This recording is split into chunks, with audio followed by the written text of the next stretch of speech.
Olá, meus queridos e minhas queridas. Eu sou a professora Estela Rocha, mas eu tenho certeza que você já sabe disso. E eu tô aqui para mais um bate-papo incrível, né, com um dos nossos colegas de profissão que vem aqui fazer essa partilha gostosa e contribuir para a sua formação transversal dentro aqui da área de educação. Vocês sabem que eu estou aqui respondendo pelos cursos digitais da área de educação e o meu convidado de hoje, que já passou por aqui também com vocês, é o professor Luan Felipe, lá do Rio de Janeiro. Luan, venha para minha bancada. Eu me sinto nesse grande jornal aqui. Minha bancada é linda, não é? A gente fica até mais bonito nessa bancada, Luan. É isso. Amplia a gente de alguma forma. Luan, seja bem-vindo, Luan.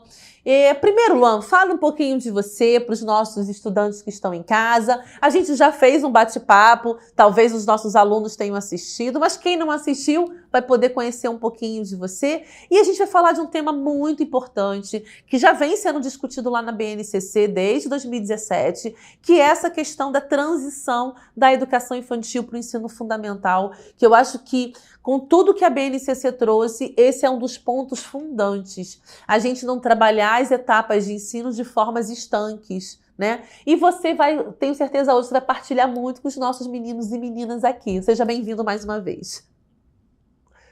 Olá, Estela. Olá, estudante do Instagram. Primeiro, quero agradecer pelo convite, por mais essa oportunidade de estar aqui partilhando um diálogo das minhas experiências. Eu sou Luan Felipe, sou professor de Educação Infantil da Secretaria Municipal do Rio de Janeiro, né? Além de atuar também no ensino superior, nos cursos à distância do CEDERJ, mestre em Educação, pedagogo de formação também, e atualmente atuo como formador municipal do Compromisso Nacional Criança Alfabetizada. Então, quero dizer que é um prazer estar aqui, podendo compartilhar com vocês um pouco sobre educação infantil e sobre as questões que permeiam esse cotidiano e essas relações com as crianças.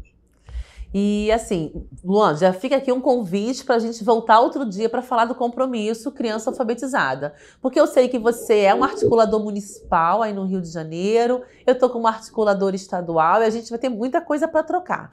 Mas, Luan, nesse momento eu queria que você falasse um pouquinho para o nosso estudante que está em casa essa questão que é essa transição da educação infantil para o fundamental, né? A gente tem isso muito claro nas legislações anteriores, um documento só para a educação infantil, a gente tinha lá os referenciais, né, curriculares, depois a gente veio com os PCN só para o ensino fundamental, e mesmo assim divididos entre o Fund 1, como a gente chama, e o Fund 2, e depois a gente ainda tinha os PCNs para o ensino médio, sem contar os temas transversais. Então, falando de forma curricular, é isso que a gente tinha. A BNCC coloca tudo num bolo só, naquele documento de 400 páginas. Não é, Luan? É isso, Estela. E um dos aspectos fundamentais que a gente precisa pensar que é uma questão tensa muitas vezes para as crianças, para as famílias, para os profissionais que estão enviando as crianças, estão continuando, para os que estão recebendo, que são as transições, né? As transições, aqui a gente vai falar da educação infantil para o ensino fundamental, mas se a gente pensar na nossa trajetória escolar, são várias transições. Da educação infantil, quando a gente sai da creche para a escola, do Fundamental 1, quando a gente finaliza o quinto ano e vai para o Fundamental 2, para o sexto ano, e quando sai do nono e vai para o médio. Então a gente está sempre nessas transições da vida escolar. Mas um dos primeiros pontos que eu queria trazer para a nossa conversa, Estela, é pensar que como você trouxe os documentos, e aí eu sempre gosto de trazer também as diretrizes que já reafirmam, a base vem reafirmar as questões que estão lá presentes nas diretrizes, é que desde 2010 a gente está falando de uma organização da educação básica, né, onde a gente possa pensar as trajetórias das crianças e essas transições entre as etapas sem tensões e sem rupturas. São as duas terminologias que estão lá nas diretrizes. Né? É pensar essa articulação entre as etapas da educação básica, né, de forma contínua. Né? E pensar de forma contínua é pensar os seus processos, as suas peculiaridades, né? Principalmente quando a gente vai falar de crianças tão pequenas de 6 anos que chegam ao ensino fundamental. Uma outra etapa da educação básica. E que muitas vezes gera um pouco de tensão, não só por parte das crianças, mas também por parte das famílias e dos professores, dos profissionais que muitas vezes vão receber. E aí, para a gente, dando continuidade a essa conversa, eu acho que a primeira coisa é a gente entender que crianças são pessoas detentoras de direitos que produzem cultura e que nelas são produzidos. Está lá no material do ensino fundamental de 9 anos, na época que a gente tem aí a mudança da legislação, aquele caderno vermelho, depois a Isso. Estela pode usar para vocês, mas tem uma frase lá que é no texto que é um texto da Sônia, que vai trazer essa discussão para a gente pensar as infâncias, que eu acho que é fundamental para a gente começar essa conversa. Quem são esses estudantes que a gente está recebendo no ensino fundamental? São as crianças. São as crianças que são vivas, que são protagonistas do seu processo, que são produtores de cultura, que são pessoas que são sujeitos de direitos que estão inseridos nessa sociedade.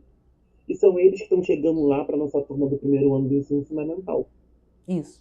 Cheios de gás, cheios de curiosidades, cheios de coisas a aprender e cheios de coisas a nos ensinar. Então, eu acho que a primeira parte desse diálogo, para a gente pensar a transição, é pensar que concepção de criança e que concepção de infância eu tenho desses estudantes que a gente está recebendo no primeiro ano. Uhum. Entender isso, eu falo que é um passo fundamental para a gente entender que não tem ruptura, que não tem tensão, que é a continuidade do processo educativo. Né? E aí, entendendo essa criança enquanto esse sujeito ativo, que está nessa produção de conhecimento, que está nessa produção de cultura, a gente vai entender isso para a organização do nosso trabalho. Quantas coisas as crianças fazem na educação infantil, vivenciam, experimentam, que elas vão continuar experimentando de outras formas de ensino fundamental. As brincadeiras que são realizadas na educação infantil continuam e podem e devem ser realizadas no ensino fundamental. A gente tem um livro da Georgia Moura que o título é E aí, acabou a brincadeira? A brincadeira não acabou, a brincadeira deve continuar. A brincadeira tem que continuar até a graduação, né, Estela? Se a gente for pensar, se a gente Exatamente. A pesquisa parar da Georgette é maravilhosa. Eu tenho esse livro também, hein? no tempo. É uma dica para vocês, estudantes da pedagogia, podem aí adquirir o livro da Georgette, que é uma pesquisa fantástica. Né?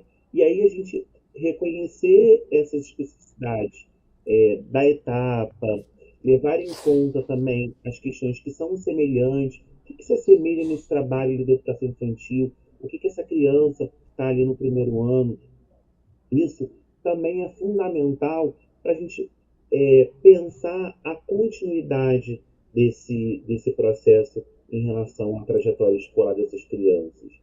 Eu estava conversando uma vez com uma professora que ela falou assim: Ah, Luan, mas quando as crianças vão para o ensino fundamental, logo no primeiro ano, já tem a prova. Aí eu falei: Já tem a prova? Já tem a prova. E aí, como é que a gente dá conta? Aí eu falei assim, a avaliação diagnóstica a gente faz no início do ano, ela é. Eu falei assim, essa avaliação diagnóstica é para a gente poder traçar o nosso trabalho. E a ela, aqui ninguém está fazendo avaliação diagnóstica para traçar o que a criança não sabe, não é isso o objetivo. O objetivo é a gente poder fazer uma diagnóstica com as crianças, né? Que muitas das questões ali que não precisam ser numa folha de papel, Sim. podem ser através das brincadeiras, na roda de conversa, no pátio. Tantas possibilidades que a gente tem para a gente saber onde essa criança já está, qual é o caminho que a gente vai percorrer a partir dali. Sim. Sim. As potencialidades, qual as suas questões. E a partir disso a gente vai traçar um trabalho na prova.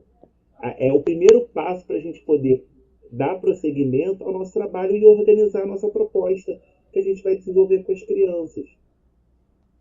Ah, ela é? Eu falei, é. E você tem várias formas de fazer isso.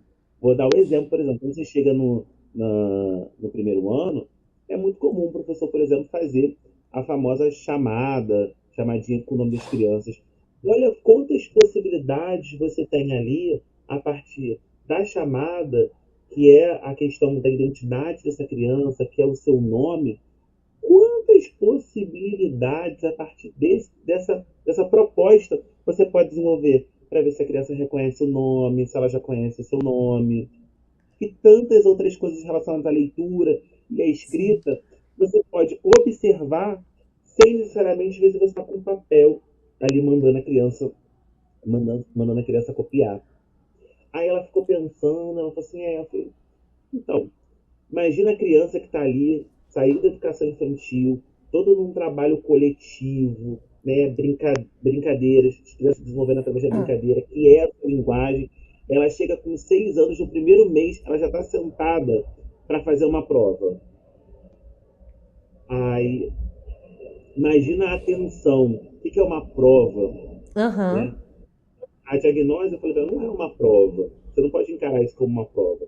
Encarar isso como um processo de instrumento para a organização do seu trabalho junto a essa criança. Então, assim, e isso perpassa pela questão da concepção, né, Estela? Que eu sempre falo, assim, que concepção eu tenho de criança, que concepção de infância eu tenho. E também é importante para esse professor, por exemplo, que está recebendo, e o professor também que está encaminhando, possam conhecer qual é o trabalho. Qual é o trabalho que é feito na educação infantil? Quais são os objetivos educacionais que a gente tem lá? Qual é o trabalho da alfabetização? Se a gente está na mesma escola, a gente consegue, vamos estreitar esse diálogo. Aí se eu Uhum. estou em escola diferente, vamos entrar em contato, vamos ligar, vamos encaminhar um relatório dessa criança para essa escola. Porque por mais que às vezes a gente não tenha uma ligação, não seja próximo, mas um relatório, o professor que está recebendo, ele consegue ver quem é essa criança, qual a sua trajetória, qual o trabalho que aquela escola desenvolveu.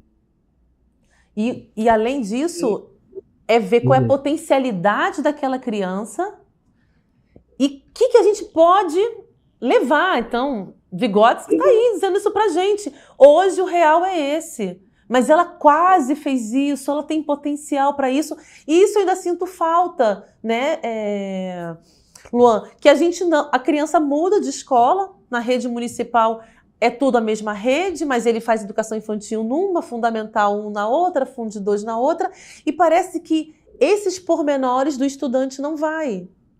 E deveria ir por conta da questão da transição, né? sim, isso é fundamental, Estela, que você falou assim, é, reconhecer essas potencialidades que essas crianças têm. E as crianças, Estela, você sabe, né? Tem tantas potencialidades, tem tantas coisas, tantas hipóteses que eles criam, né? Quantas coisas eles possibilitam nesse trabalho, na organização de raciocínio, de pensar, de criar, de pesquisar. E isso está articulado à alfabetização, que isso está articulado ao trabalho de leitura e escrita que a gente desenvolve lá desde a educação infantil, que vai continuar no ensino fundamental, no primeiro ano, né? Então, assim, você tocou num ponto que às vezes as crianças vão para a mesma rede, e assim, como é que nós, escolas, estabelecemos esse diálogo? Eu posso, por exemplo, numa mesma rede, ou em redes diferentes, mas que eu sei que talvez um grupo vai para uma outra, às vezes na rede privada, eu saio de um prédio de educação infantil e vai para um outro prédio do fundamental.